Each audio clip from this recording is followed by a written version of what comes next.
está dirigido a celebrar el aniversario de la Reforma Protestante, 31 de octubre de 1517.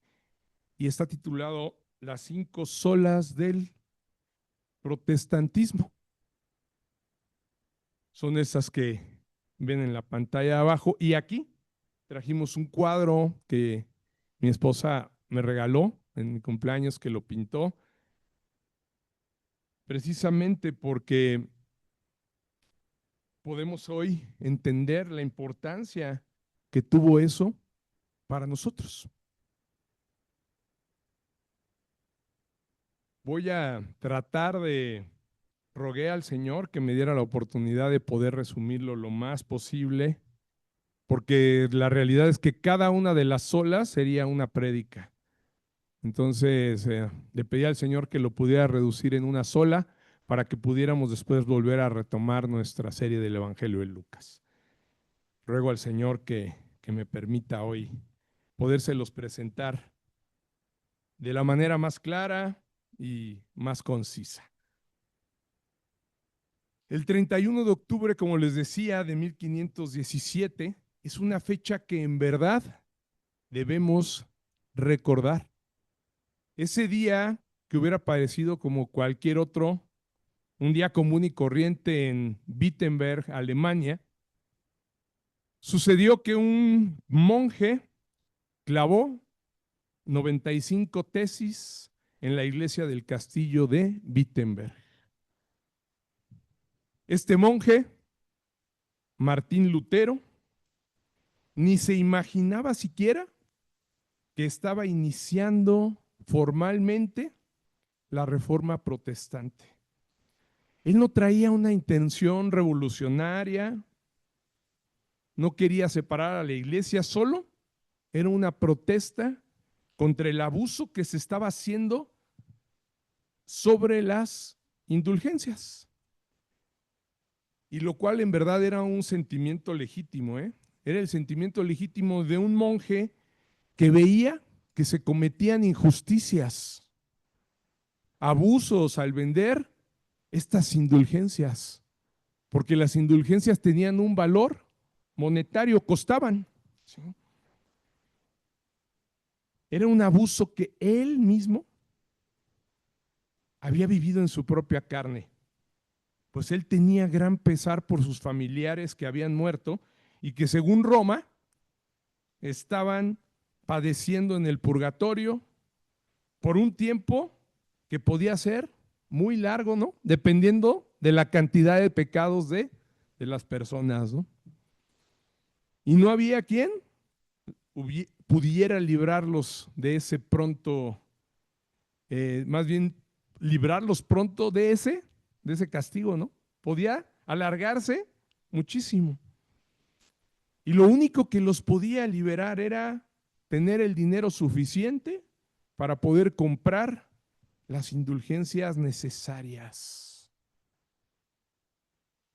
Lo sucedido durante la Reforma realmente fue un regreso de la iglesia a la Biblia, a la palabra. Dios utilizó este movimiento como una purificación de la iglesia cristiana, de todas las tradiciones humanas que se habían injertado ahí y que habían oscurecido el verdadero culto de adoración y la doctrina verdadera. ¿Sí? Se había llenado ya de cuestiones de hombres, tradiciones, ideas, y ya no se estaba adorando a Dios como verdaderamente se adoraba en un principio, ¿no? Como adoraba a Dios la iglesia primitiva. Ya había pasado, venían de una edad media donde se corrompió completamente el evangelio y se le metieron muchas cosas. Lo que se defendió en esta reforma, en estos principios reformadores, no es algo que sucedió como tendencia por un momento. No, en verdad había muchos hombres que ya venían viendo la corrupción de la iglesia y que se habían pronunciado antes de Lutero. ¿Pero qué creen? Todos habían fallado y a todos los habían matado. Cualquiera que se levantara en contra de la iglesia romana, católico romana, era llevado a la Inquisición, ¿verdad? Juzgado de hereje y lo mataban. ¿Y saben qué era nada más? Que había leído la Biblia. Ese era como que el gran pecado. La Biblia no era para las personas, para el populis, ¿verdad? No, era para los cleros. Ellos eran los únicos. Y el único que podía dirimir cualquier situación, cualquier diferencia de pensamiento doctrinal, era el Papa. Él solamente tenía el poder de decidir cómo se interpretaba la palabra. Nadie más, ¿eh? Y muchos perdieron la vida. Entonces, estos principios reformadores no eran solamente tendencia o algo que sucedió en el tiempo, como sucedió con muchas ideas que sí eran heréticas, ¿no? ¿Sí? Hubo muchos que se levantaron con ideas extrañas y que sí se tenían que llegar a concilios para quitarlas. Y hoy en día, ¿qué creen? Sucede lo mismo. A lo mejor podríamos ver muy lejano ideas como el arrianismo, ¿sí? Como el nestorianismo, el pelagianismo. Uy, parece como que, ay, eso fue al principio de la iglesia. Pero ¿qué creen? Hoy encontramos, y en la iglesia evangélica muchísimos que tienen esas mismas ideas, que se levantan, creen que es nada más levantar una iglesia, ponerse a predicar, sin conocer realmente la doctrina a fondo y la historia de la iglesia, porque muchos de esos problemas ya fueron solucionados, pero hoy creemos como que, ay, yo acabo de descubrir y encontrar algo nuevo. Y dices, por favor, si eso desde el siglo I o II ya se vino predicando y ya lo habían condenado como herético, ¿no? Pero hoy hay muchos, créanme, nada más abran el internet y van a encontrar a muchos creyendo que acaban de encontrar el hilo negro y que Dios les ha revelado, ¿no? ¿Qué dice la palabra de Dios? Que no hay interpretación, la palabra nunca ha sido de revelación personal, ¿no? No es como que hoy ilumina a alguien el Señor, ¿verdad? No.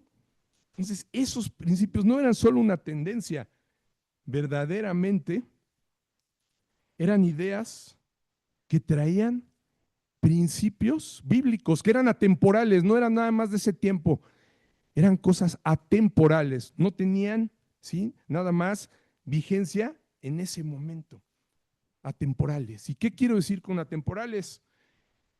Que son principios que siempre habían existido en las escrituras. Ahí estaban, ahí estuvieron siempre, pero que se fueron ocultando como si se hubieran ido llenando de polvo, hagan de cuenta. Como si tuviéramos la Biblia sin abrirse y empolvándose ahí, ¿no? Como si encontráramos una Biblia, a lo mejor escombrando cosas de nuestros familiares, ¿no? Y ahí está, ay, ¿qué es esto?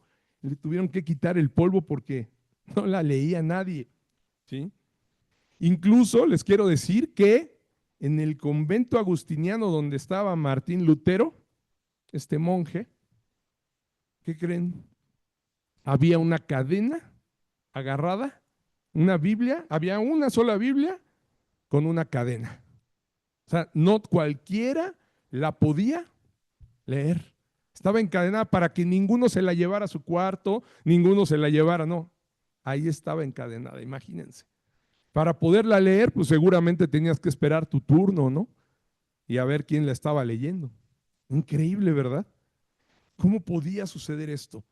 Pues así, créanme, se fue llenando de polvo, la fueron llenando de tradiciones y por esas decisiones que fue tomando la Iglesia Católica fue que se empolvó, que se empañó todo el conocimiento y no tomaban en cuenta las escrituras.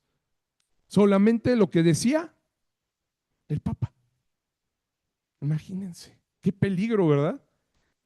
Que la palabra de Dios estuviera en manos de un solo hombre, de una institución a la cual no le convenía que se conociera la palabra, ¿no? A estos principios de los que les estoy hablando se les denominó precisamente las 5 solas. del protestantismo. Sola escritura, sola gratia, sola fide, solus Christus y soli Deo gloria.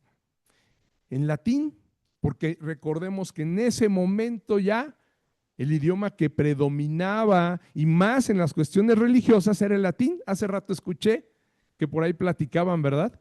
Que todavía en este siglo, todavía aquí en nuestro país se llegó a dar misas en latín, cuando nadie entendía el latín. El latín era únicamente para la gente que pues, estaba en el clero, ¿no? Los sacerdotes y la gente culta, ¿no? Que estudiaba latín, pero no todo el mundo. ¿Quién conocía latín? Yo recuerdo que mi papá me decía que el sacerdote daba la misa volteado, viendo hacia el altar, todos dándole la espalda a todo mundo y en latín, hablando en latín. Y ya nada más decían, amén, ¿no? ¿Qué dijo? ¿Quién sabe, no? Pero amén, imagínense. Y hoy pasa, créanme, a veces he asistido a otras congregaciones o algo, muchos dicen amén a todo. Dices, cuando dices, el pastor no está diciendo algo bíblico, ¿no? Ni siquiera, y todos, amén. Amén, pero ¿por qué le dices amén? ¿No? Si lo que está diciendo es algo que nació de su mente, ¿verdad? Pero así hagan de cuenta, ¿no? La gente estaba tan acostumbrada, ¿no? Llena de costumbres y tradiciones que a todo le decían amén. Entonces, de veras, estos temas que traían, que se defendieron dentro de cada una de estas solas, en verdad son bien relevantes para nuestra fe. Y ahora lo vamos a ver por qué. Yo quisiera enfocarme más en la obra maravillosa que Dios hizo por medio de estos hombres que no eran perfectos. Es imposible no hacerlo, o hacerlo más bien sin tener que señalar los errores de la Iglesia Católica. No me gustaría estar hablando, ¿no?, de lo que hacía la Iglesia Católica, pero precisamente de esos errores y de eso que se practicaba desde donde nacieron estos principios, ¿no? ¿Sí? Entonces, bueno, vamos a tratar de revisar esto que se fue manipulando, pero yo les pediría y ruego al Señor que tengamos nuestra mente enfocada más bien en la maravilla que hizo el Señor al llevar a cabo esta reforma, porque fue Él, créanme. Estos hombres, como le digo, Martín Lutero no tenía ni idea de lo que iba a provocar. Él traía otra idea. Él lo que quería era precisamente señalar los errores que se estaban cometiendo y los abusos, ¿no? Incluso él para nada consideraba culpable al Papa, En esas tesis que puso, incluso en alguna carta que le escribió posteriormente, le puso así, casi pobre del Papa que está siendo engañado, ¿no? Por todos esos ministros que tiene abajo que están abusando. Ya después, posteriormente, se iba a dar cuenta que todo venía de la cabeza, ¿no? Pero él, fíjense, era un fiel devoto, él confiaba perfectamente y creía que su fe era sobre la iglesia. Y ahí Dios le iba a revelar todo lo que ahorita vamos a ver. En verdad, mantengámonos así, viendo que tenemos un Dios fiel. Tenemos un Dios fiel y que siempre mantiene sus promesas y pactos vigentes. Los mantiene de forma vigente. Que dice su palabra, sabemos bien que aunque fuéramos infieles, aunque la iglesia se mantuvo infiel, muchos fueron infieles, Él permanece fiel, ¿verdad? Porque Él no puede negarse a sí mismo, ¿no? Segunda de Timoteo 2:13. Entonces, así lo mencionó Pablo, ¿verdad? A Timoteo.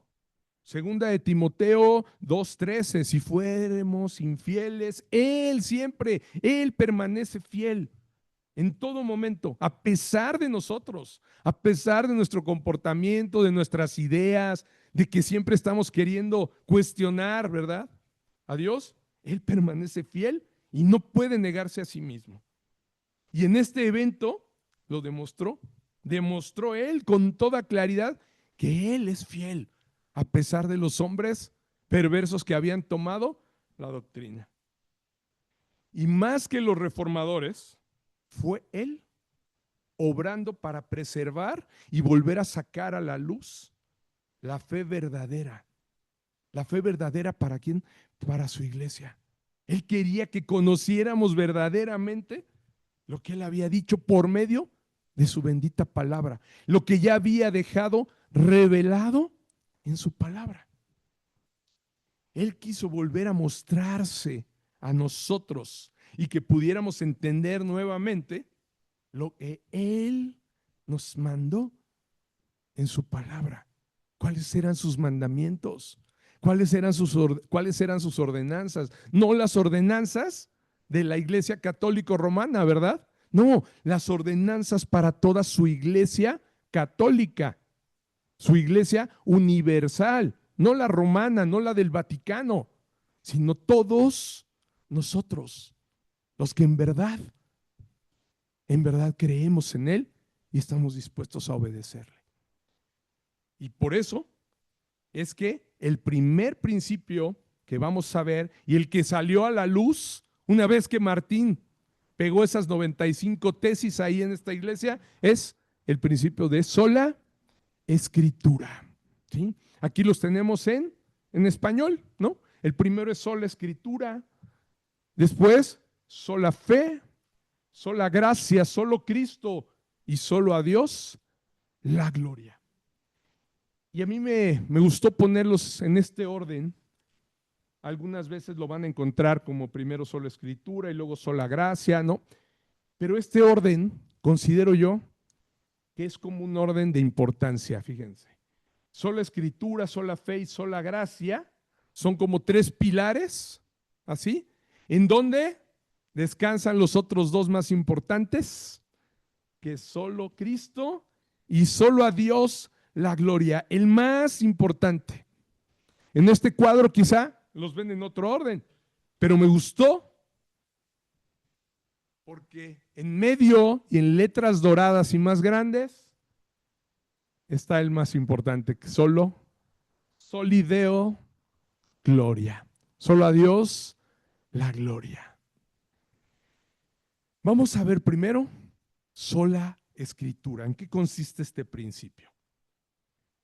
Como les mencionaba hace un momento, el tema de la venta de indulgencias, voy a tomar el micrófono,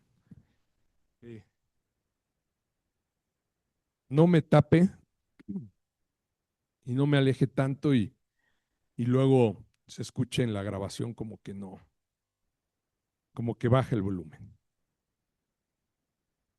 El tema de la venta de indulgencias fue lo que impulsó a Martín Lutero a clavar esas 95 tesis en la puerta de la iglesia de Wittenberg.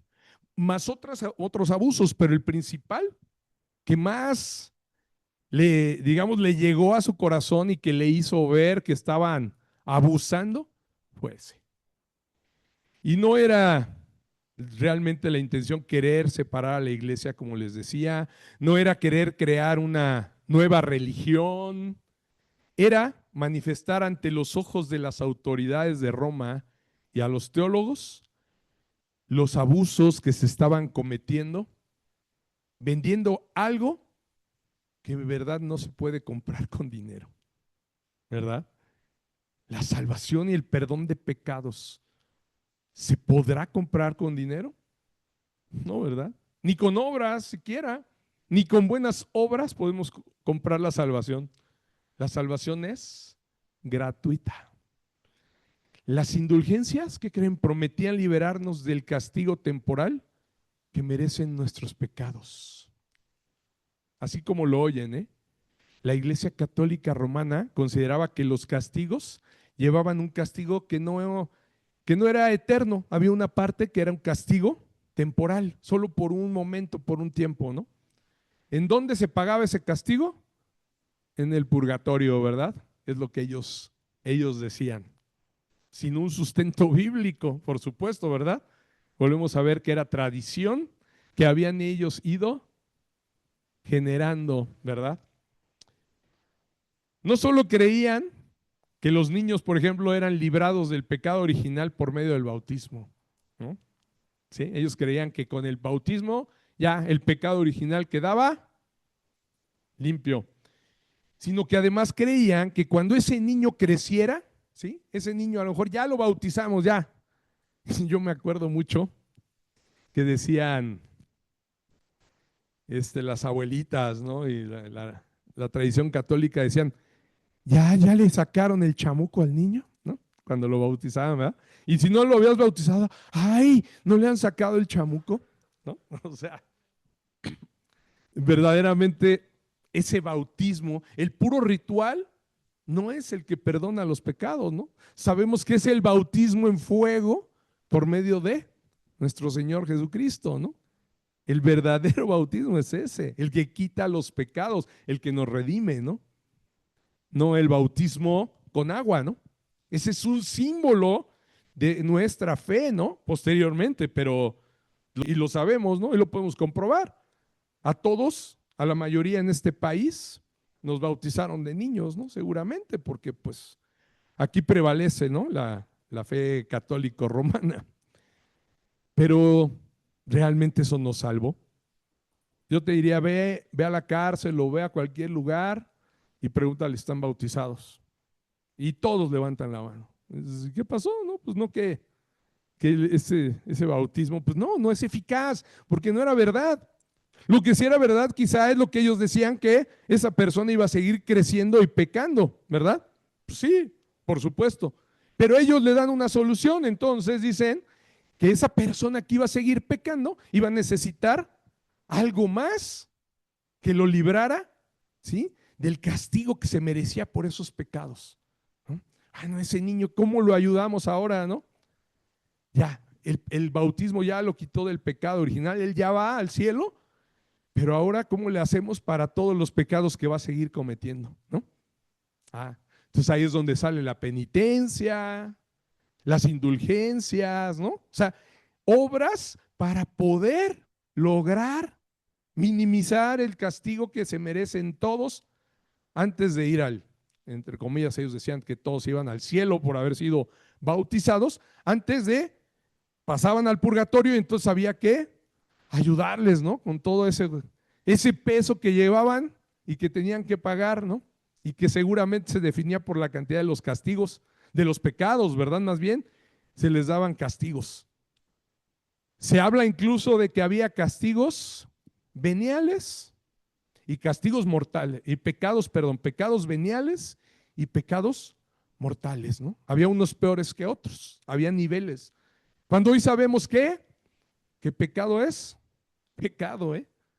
Para Dios no hay un pecado peor, otro menor, el que roba, el que miente, ¿no? Este va a ir un ratito y después ya que pague nada más que se había robado 2 chicles, bueno, ese nomás va a pisar y sale, ¿no? ¿Verdad? No, o sea, pecado es pecado, y aquel que no haya creído en que Jesucristo es el Salvador y Señor, el único Redentor que puede perdonar los pecados, pues va a ir al infierno directo, no hay pasos intermedios, no hay otro, ¿no? Pásale a esta sala, ¿no? Donde te vamos a castigar un ratito y te quemas un rato, y ya después, si tus familiares hacen algo, si compran una indulgencia, sales, ¿no? Te perdonamos. Como cuando sale alguien que lo meten a la cárcel y, ¿no? Salga con todo y sus chivas, le dicen, ¿no? Ay, ¿qué pasó? Ya vino su familiar a pagar la fianza. Ay, gracias, ¿no? Ya. No, así no sucede, ¿no? Sabemos perfectamente que no hay fianzas, no hay indulgencias, ¿no? Entonces, creían que se necesitaban esas indulgencias y además otros mediadores, no solo Cristo, que es nuestro único mediador, el Redentor, ¿verdad? Que así Dios lo decidió en ese pacto de gracia, que Él decidió, el pacto de redención para salvarnos. No, ellos creían que necesitaban más ayudas. Necesitaba más ayudas el pecador. Se requería de la Virgen y de otros santos para que pudieran ayudarle. Estos santos y la Virgen, fíjense, tenían tantos méritos que habían ganado en su vida en la tierra por sus obras, que podían compartirle de esos méritos a los hombres. ¿Sí? Imagínense, o sea, habían acumulado tanto que se lo podían compartir a los pecadores que lo necesitaran. Y a eso le llamaban la participación del tesoro de los méritos de los santos, que se podía tener participación de ese tesoro que habían acumulado por méritos, por obras, los hombres santos y mujeres santas, ¿no? Que ellos santificaban.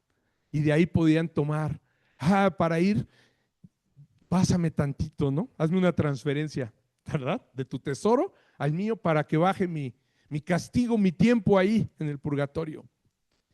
Este tesoro de méritos y satisfacciones de los santos, junto con los de María, incluso los de Cristo, ahí están también los tesoros acumulados, fíjense, son administrados nada más y nada menos que por el Papa.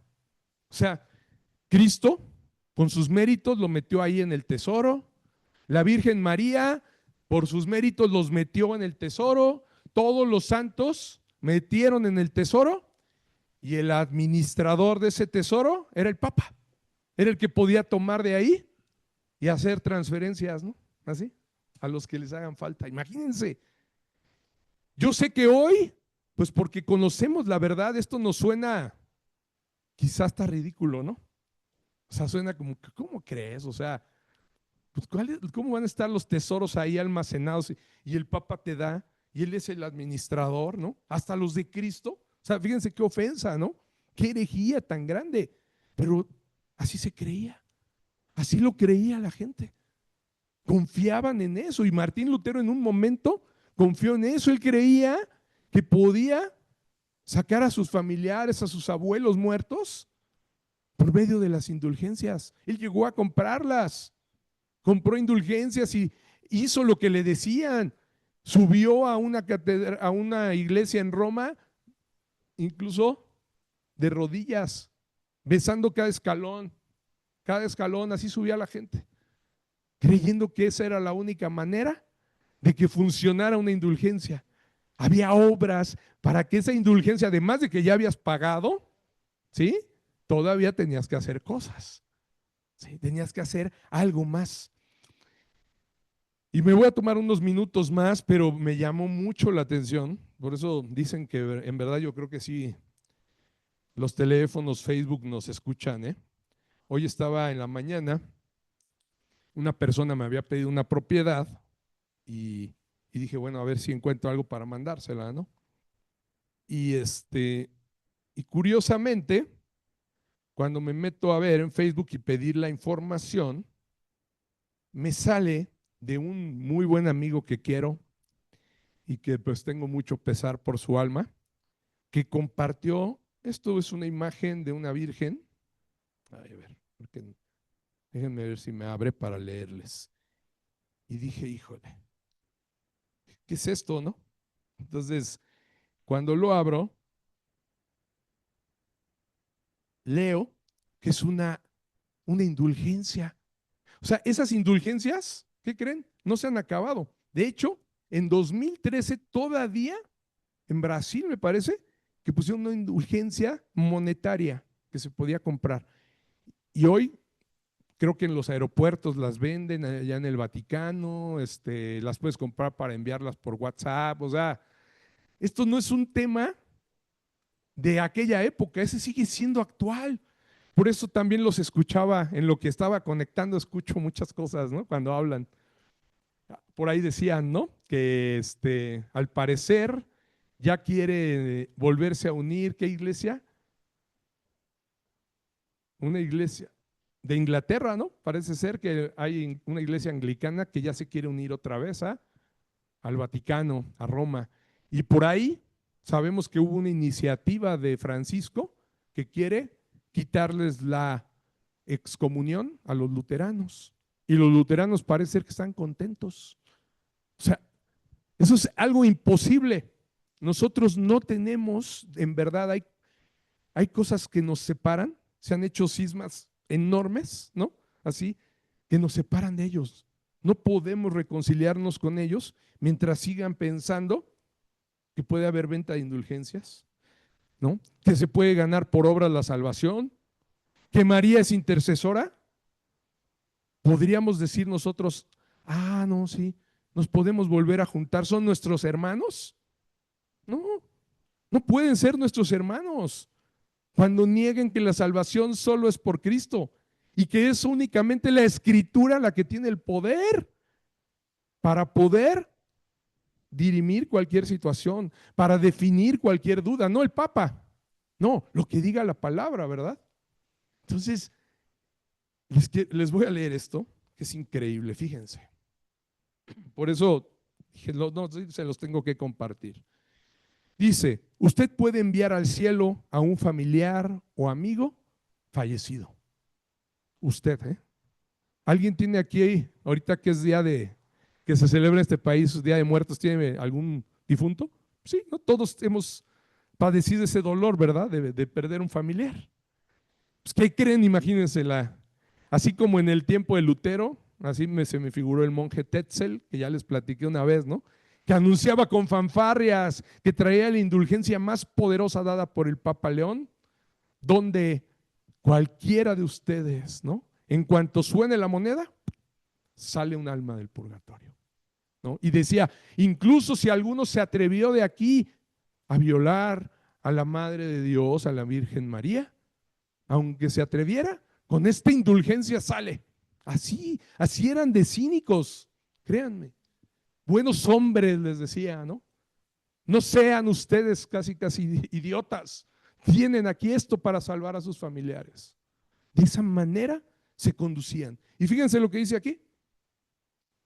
¿Cómo ganar una indulgencia plenaria hasta el 8 de noviembre? O sea, además está limitada. Si no lo haces el 8, te la perdiste, ¿no? Está hasta el 8 de noviembre, ¿no? Como si fuera vigencia, ¿no? Vigencia 8 de noviembre, ¿no? Como una oferta, ¿verdad?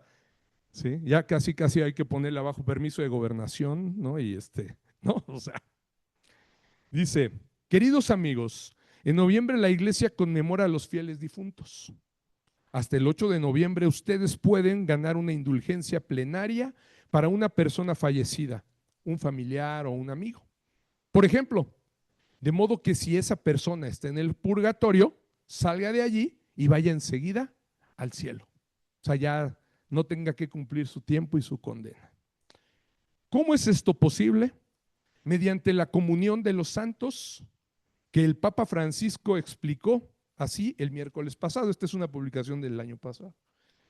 La comunión de los santos es una unión espiritual que nace del bautismo. No se trunca con la muerte, sino que gracias a que Cristo ha resucitado, está destinada a encontrar su plenitud en la vida eterna. O sea, los muertos no están destinados a seguir muertos, sino a convivir y tener comunión con nosotros. Fíjense nada más, ¿eh? Cuando encontramos que la palabra prohíbe de cualquier manera que tengamos comunión con los muertos, ¿verdad? Que les hablemos, que los consultemos, porque los muertos ya nada tienen debajo del sol, dice Eclesiastés, ¿no? O sea, ya no tienen parte aquí en la tierra, nada que ver, nada.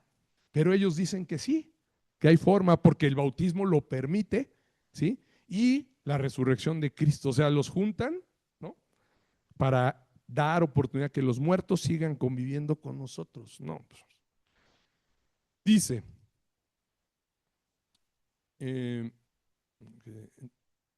hay un vínculo profundo e indisoluble entre los que todavía son peregrinos en este mundo, entre nosotros y los que han cruzado el umbral de la muerte a la eternidad.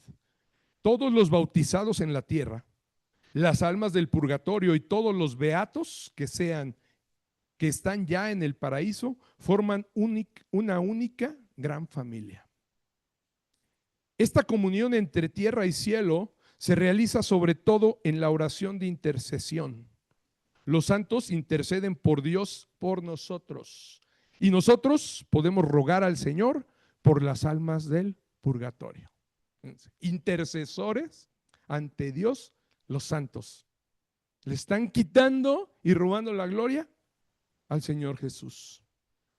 Esto es lo que hay que hacer para ganar la indulgencia. Punto número 1. También hay que querer evitar cualquier pecado mortal o venial, ¿sí? O sea, abstente de pecar venial o mortal.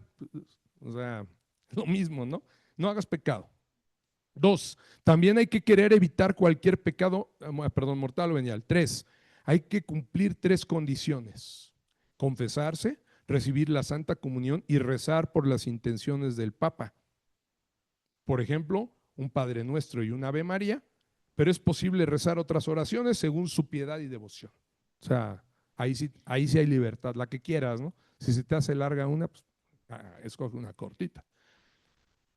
Las 3 condiciones pueden cumplirse unos días antes o después de la visita al cementerio.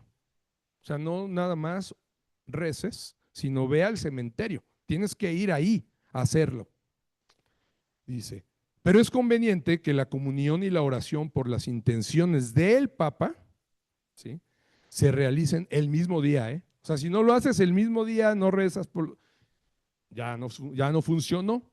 Increíble, ¿no? Hay que precisar que una misma confesión sirve para ganar varias indulgencias. O sea, con una vez que te confieses puedes sacar a varios. Pero en cambio, se necesita una comunión por cada indulgencia plenaria. O sea, la plenaria de la que están hablando tienes que comulgar cada vez para obtener una.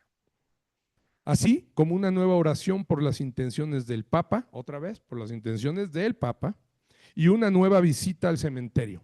O sea, para poder ir sacar cada alma, vas, te confiesas, comulgas, haces tu rezo y vas al cementerio. Ya vienes por la otra, ahí está tu mamá en esa tumba, tu abuelito, y pues vas a tener que ir una vez, cada vez por una. Eso es algo de veras que suena increíble, ¿no?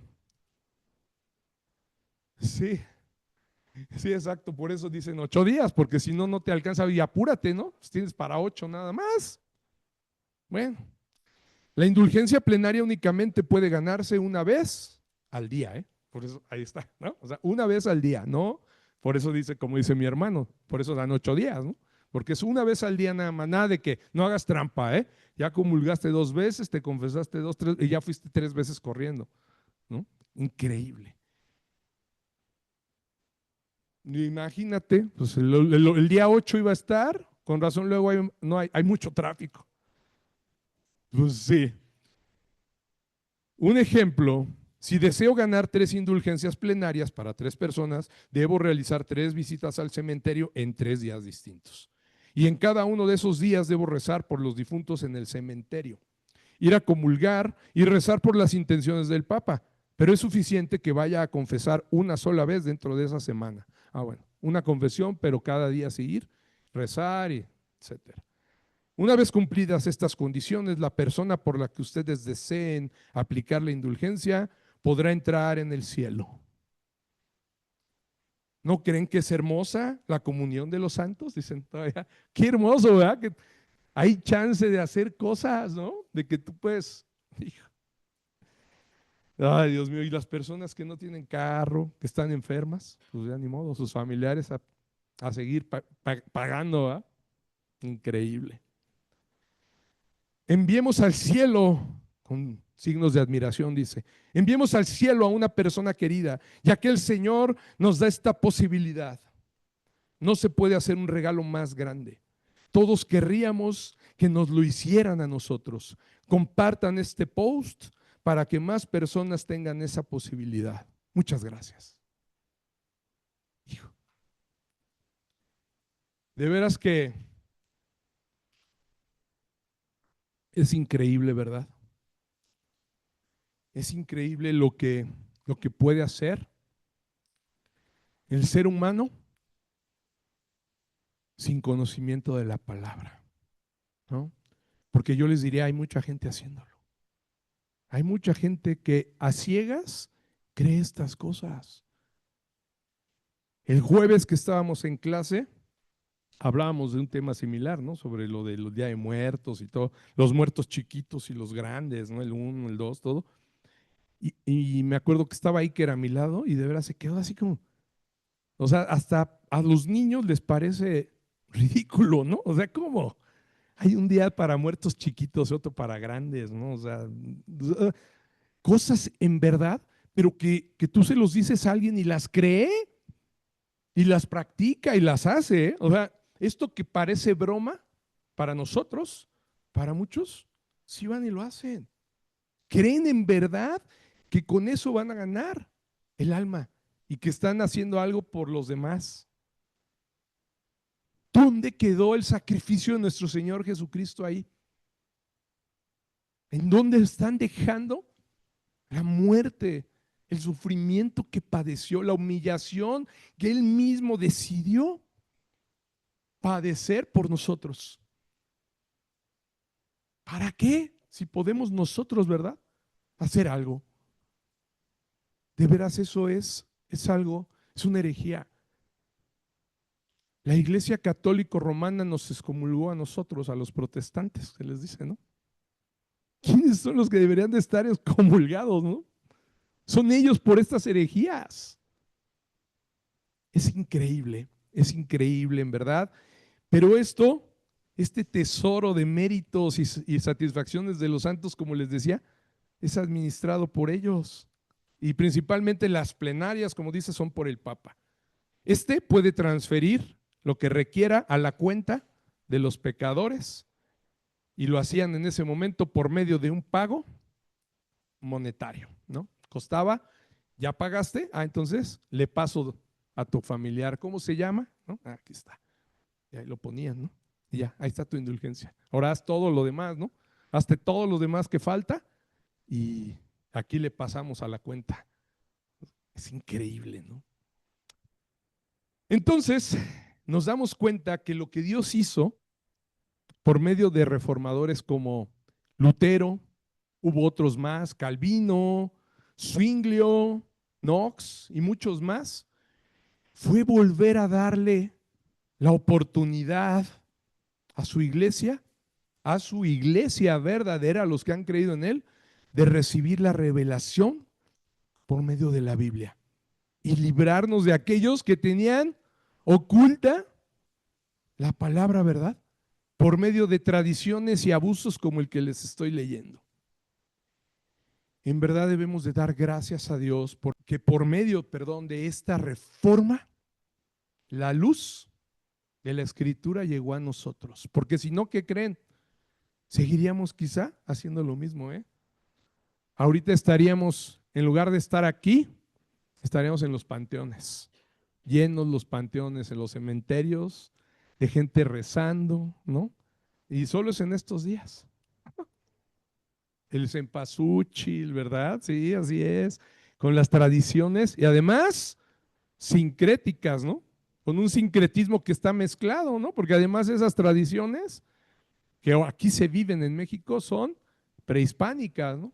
Combinadas con la religión católico romana, ¿no? De veras, agradezcamos al Señor porque nos dio luz y esa escritura, esa luz llegó a nosotros. Y hoy sabemos que solo la Escritura tiene autoridad para mostrarnos la verdad de lo que Dios dice. Solo la Escritura tiene autoridad, no tiene autoridad el Papa, la institución, el pastor. Es la Escritura. La palabra de Dios es nuestra autoridad.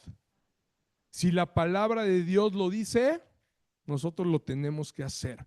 Si la palabra de Dios lo prohíbe, nosotros no lo hacemos.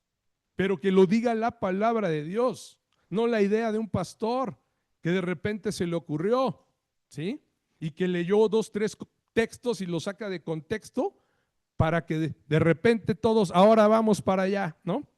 Recuerden lo que dijo el Señor y lo predicamos, ¿verdad? Los últimos días, antes de que yo venga, unos les dirán, no, acá está el Cristo, ¿no? No, está acá. ¿Y qué dijo el Señor Jesús? No lo sigáis, cuidado, ¿no? ¿Verdad? Que no los engañen. Acá está el Cristo, no, acá está. Está revelado aquí, a través de su bendita palabra.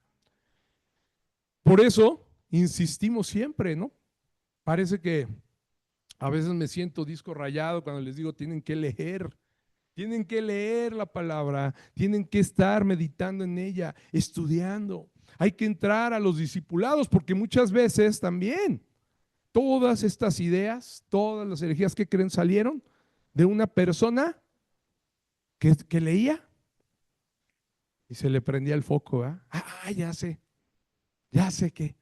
Ah, no, esto no lo debemos hacer. Ah, no, esto sí. Y cada uno empezaba a generar, y dependiendo de qué tan bueno era, ¿no? De qué tan hábil era de como comunicador, incluso les he platicado de Arriano, de Nestorio, dicen que pues, era gente con personalidad, ¿no? En esa época, que incluso escribía y cantaba bien, ¿no? Y todos lo seguían, porque sabía hablar, pero estaban diciendo herejías. Hoy mismo les puedo decir que es lo mismo. Hoy pueden encontrar a muchos que aparecen rápido porque pagan, ¿no? En el Facebook, ¿para qué? Pues para que salgan más veces, ¿no? Y que cuando busques, pues todo, recordemos cómo es, ¿no? Son ads que se pagan y los van a encontrar, ¿sí? Y rápido salen y a veces nomás el primero que encontramos, agarramos. Entonces, créanme, hoy es solo la escritura y desde ese momento eso aprendió la iglesia después de haber tenido cientos de años oscuros sin poder conocer la escritura. Ahí puedes decir, bueno, pues cómo le hacían, ¿no? Tenían que obedecer lo que les decían, pero hoy no, hoy tenemos nosotros la bendita palabra de Dios en nuestras manos, pero a veces ahí también se está empolvando, a veces ni la abrimos, a veces yo veo gente que le digo, ay, qué bonita Biblia, y como nueva, ¿no? Hasta si todavía las hojas están pegadas, o sea, ni la ha ojeado, de veras.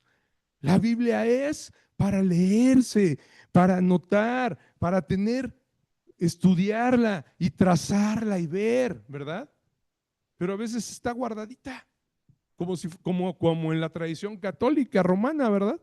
Que a veces en las casas ahí está la Biblia así, como si fuera un, un adorno, o no, un amuleto, ¿no? Para alejar a los malos espíritus. O sea, es un libro, la realidad es que es un libro, ¿no? Que tiene el poder únicamente de ser revelado a los que creen en él, pero pues no, el libro no tiene, ¿no? Alguna vez a una persona le regalé un Nuevo Testamento de los azulitos cuando éramos gedeones, y recuerdo que, bueno, empezó a hacer algunas cosas malas ahí en los negocios y a quedarle mal a un cliente. Y le dije, oye, ¿por qué? No seas así. O sea, creo que esta persona ha sido justa contigo, te ha dado oportunidad y no le quieres pagar. Y ya. No, ya le voy a pagar. Mira, es más, mira lo que traigo aquí. ¿Ah? Y me manda la foto en su coche que ahí trae siempre el Nuevo Testamento, ¿no? Digo, ay Dios. Como colgar el rosario, ¿no? En el parabrisas, ¿verdad? ¿De qué sirve, no? Traerlo. Hay alguien que me decía, no, nunca lo dejo, siempre lo cargo aquí. Así. Pero pues hay que leerlo. ¿De qué te sirve? ¿Mande? Hay que leer y hacer lo que dice, ¿no? A veces nada más queremos hacer lo que nos conviene, ¿verdad? Algunas cosas sí, no nos parecen y, eso está mal, eso no se debe hacer. Y lo demás, no, eso sí no eso sí, eso no me lo quite, pastor, ¿no? Eso no. Pero lo dice la palabra, no, pero yo tengo que seguir haciéndolo, ¿no?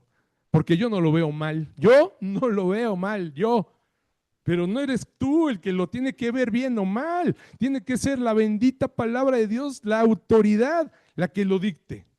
Entonces, este principio que hoy vemos hoy sabemos que solo la Escritura tiene la autoridad para mostrarnos la verdad de lo que Dios nos dice. No personas, no. Es la autoridad, la palabra, la Escritura. Todavía no cambiamos.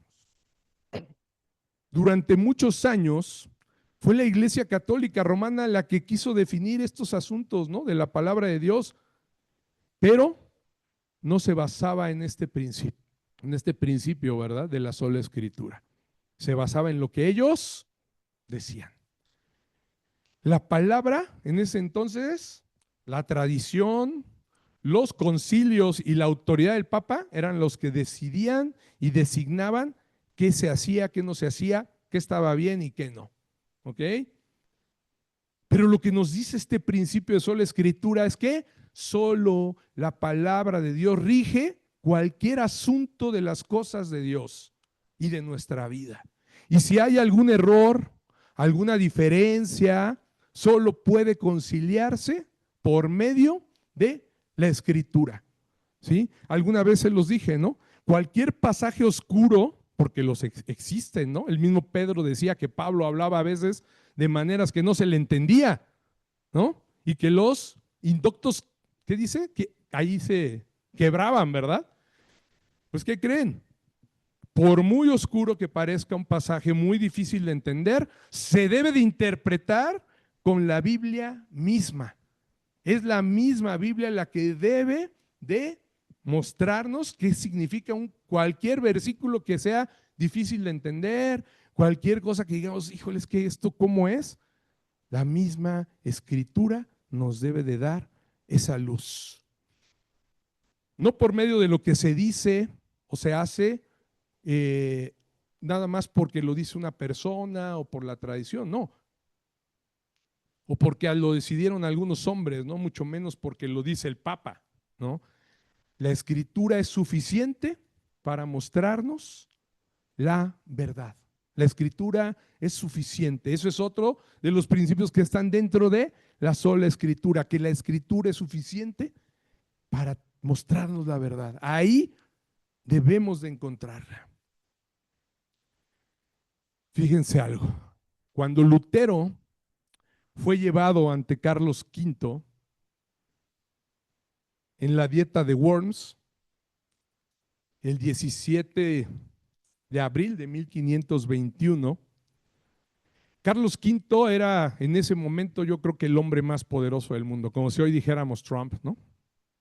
En ese momento, Carlos V tenía el imperio germano-romano, ¿no? Y le llamaban Sacro Imperio Romano, germano-romano, ¿no? Ya los alemanes habían tomado ya un cierto poder. Y lo mandan a Martín Lutero a comparecer después de haber hecho lo de las tesis, si se fijan, 4 años después de tantos vaivenes y problemas que toda la iglesia tenía, en 1521 lo citan y le hacen 2 preguntas. Esas 2 preguntas se las estaban haciendo para no considerarlo hereje. Y él sabía perfectamente a qué se estaba enfrentando, porque como les dije, sus antecesores, los que quisieron hacer cambios, los habían matado. Si te consideraban hereje, ya no era el exilio como antes, ahí era tortura y muerte. Y le preguntaron, estas 2 preguntas fueron, una, si él había escrito los documentos que tenían ahí, llevaron sus tesis y le dijeron, ¿escribiste tú todo esto? Y la segunda, ¿te retractas de ellos? ¿No? Eran 2. ¿Fuiste tú el que los escribió? ¿Y te retractas? A la primera pregunta, por supuesto, contestó que sí, pues no podía mentir, ¿verdad? Dijo, sí, yo los escribí. Y para la segunda, pidió 24 horas para contestar. Dijo, la siguiente pregunta no la puedo contestar ahora. Denme tiempo para pensar, dijo, para analizar, ¿no?, lo que escribí, porque sabía que de eso dependía su vida. Y le conceden, fíjense, curiosamente le dicen, ok, te damos 24 horas. Por ahí seguro algunos ya vieron, Moy nos hizo favor de mandar la película, ¿no?, de Lutero. Se toma esas 24 horas y al día siguiente se presenta y les dijo que se retractaría de los escritos si le demostraban que estaba errado, pero por medio de la palabra de Dios. ¿Sí?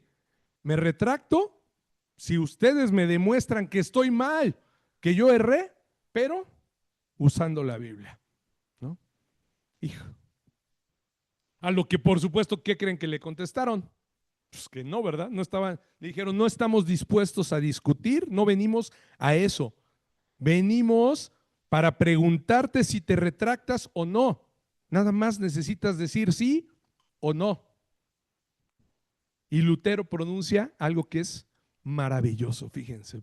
Pronunció estas famosas palabras que dicen: si no me convencen por medio de los testimonios de las Escrituras o por un razonamiento evidente, puesto que no le creo al Papa ni a los concilios, porque consta que han errado, dice, que han errado frecuentemente y se han contradicho a sí mismos. Quedo sujeto a los pasajes de las Escrituras aducidos por mí, ¿no? Los que yo puse aquí. Quedo sujeto a esos pasajes. Y mi conciencia está cautiva de la palabra de Dios. Yo no puedo ni quiero retractarme de nada, porque no es prudente ni recto obrar contra la conciencia. Que Dios me ayude. Así, con esa fe, termino diciendo que Dios me ayude, porque no me retracto, porque no me voy a retractar hasta que no me lo comprueben.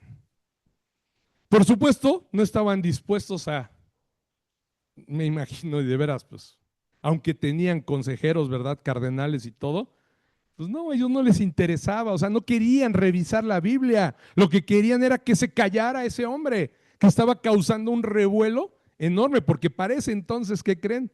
Ya se habían difundido las tesis por muchos lugares de Europa. Muchos ya sabían y el revuelo era grandísimo. Muchos ya estaban empezando a claudicar y ya no creían en el Papa, en Roma, ¿no? Decían, no, pues si nos están viendo la cara, nos están engañando si la palabra dice otra cosa, ¿no? No indulgencias, no este abuso. Y yo les podría decir que para mí esta respuesta explica mucho de este principio de la sola escritura y empata perfectamente con lo que Pablo le escribió a Timoteo en su segunda carta, y muchos la conocemos. Segunda de Timoteo 3:16. Toda la escritura es inspirada por Dios y útil para enseñar, para redarguir, para corregir, para instruir en justicia. Fíjense. O sea, la escritura está también para eso, para corregir, para redarguirnos cuando nuestra conciencia quizá está mal, está pensando otras cosas. Ve a la palabra y corrige, y se vale. Y se vale. Incluso yo he conocido pastores que han salido a decir, pido una disculpa a la iglesia porque me equivoqué, ¿no? A la luz de la palabra hoy veo que no dije algo correcto, y se vale, ¿no? Porque para eso está la escritura. Pero en verdad hay que abrirla y leerla. Estos hombres que hicieron, no nos interesa, ¿verdad? Leer, discutir, ver la palabra, no. Se trata de lo que decimos y lo que dice el Papa y punto. ¿Qué era lo único que podía redarguir y corregir la conciencia de Lutero si es que estaba equivocado? Solo la escritura, es lo que le estaba diciendo, ¿verdad? Solamente me retracto si me redarguye la palabra de Dios. Si la palabra de Dios me muestra y tiene evidencia de que yo estoy mal, me retracto de todo lo que escribí. Si no, ni lo piensen, ¿verdad? A partir de ese momento, ¿qué creen que pasó? La vida de Lutero estaba en peligro. Carlos V declaró que cualquiera que matara a Lutero estaba libre de culpa. Otra declaración, ¿verdad? No hay pecado, ¿no? Si matan a Lutero, cualquiera está libre de culpa. En ese momento, hagan de cuenta que le puso precio, ¿verdad? Ya a su cabeza. Bueno, es más, ni recompensa había, nomás el que quiera matarlo, mátelo y no le va a pasar nada. Puso su vida por defender realmente lo que Dios le había mostrado, por defender la escritura. Pero de manera maravillosa Dios iba a guardar su vida, no iba a tener el mismo destino que los anteriores. De manera increíble, usando al príncipe de Sajonia, Federico el Sabio le decían, Dios lo usó ¿para qué? lo protegiera. Y lo secuestran. Cuando sale de ahí, según iba escoltado por la iglesia para que no lo fueran a matar, pues lógicamente lo iban a matar, ¿verdad? Y no, llegan, los interceptan y se llevan a Lutero. Llega, dice, ¿quién es Martín Lutero? Lo interceptan, se lo llevan encapuchado y lo llevan a un lugar a salvo, donde va a estar por unos años traduciendo el Nuevo Testamento por primera vez al alemán. ¿Sí? Maravilloso lo que hace nuestro Señor. ¿Se dan cuenta? ¿Quién podía hacer esto? Más que Dios. Era una obra de nuestro Señor, queriendo que las generaciones que veníamos pudiéramos conocer la palabra, conocerlo a Él verdaderamente por medio de lo que estaba escrito. Lo que vemos aquí es que Dios estaba mostrando que la palabra de Dios está por encima de cualquier autoridad humana.